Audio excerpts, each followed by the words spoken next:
The earthquake hit on June 8th, but Mindanao is still shaking.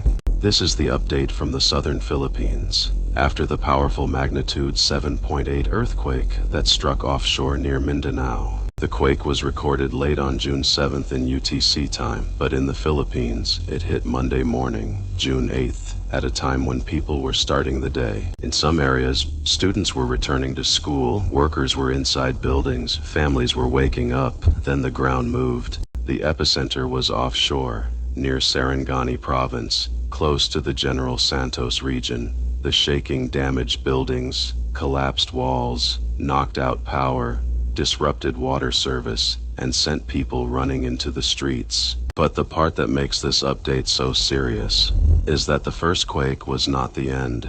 The aftershocks kept coming. Reports now say more than 200 aftershocks have been recorded. Multiple stronger aftershocks have reached the magnitude 4 range and above. At least 9 were strong or felt across Mindanao, and the strongest reported aftershock reached around magnitude 6.7. That matters because aftershocks are not just smaller earthquakes, they are repeated stress tests on places that are already damaged. A cracked wall from the first quake can fall during the next one. A hillside loosened by the main shock can slide after another shake. A building that looks like it survived can still be unsafe. That is why officials continue warning people not to rush back into damaged homes, schools, or businesses. Because when the ground keeps moving, the danger keeps changing. The damage reports have also grown. Updated reports say at least 37 people have died. Nearly 500 people have been injured.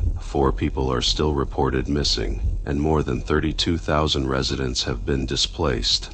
Some people are staying outside, some are in evacuation centers, some are waiting for engineers and emergency crews to say whether buildings are safe. The quake damaged about 2,500 homes. More than 100 government facilities were damaged, and thousands of school buildings were affected, right as classes were beginning again. In General Santos, buildings collapsed. A commercial building was badly damaged. Hospitals had to adjust operations. Some patients were treated in temporary setups because structures had to be checked for safety. The airport was disrupted. Flights were affected. Power and water outages made recovery harder. And in Sarangani province, landslides added to the death toll. That is one of the cruelest parts of a major earthquake.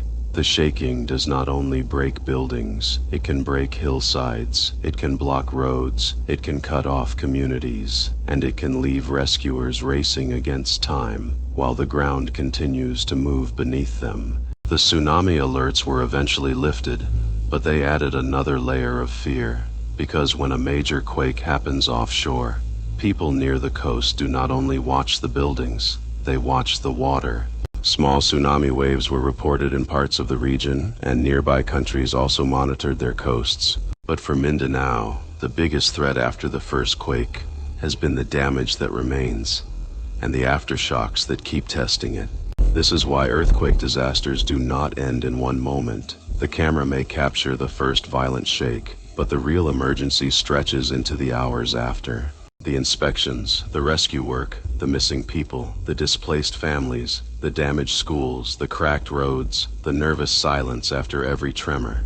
Because every aftershock brings the same fear back again. Is this one smaller, or is this the one that brings something down? The Philippines sits along the Pacific Ring of Fire, one of the most active earthquake zones on Earth. But even in a country used to seismic danger, a magnitude 7.8 is different. It can change a morning in seconds, and the aftershocks can keep that morning from ending. So this is the update. June 8th brought the main quake. June 9th brought the scale of the damage into clearer view. More than 200 aftershocks have followed. At least 37 people are dead. Nearly 500 are injured. More than 32,000 are displaced. And Mindanao is still waiting for the ground to fully settle. Because sometimes the disaster is not only the first quake, sometimes it is every shake that follows. Follow StormScapes for earthquake updates, severe weather alerts, volcano monitoring, and real-time disaster tracking. Because when the ground keeps moving, the story is still unfolding.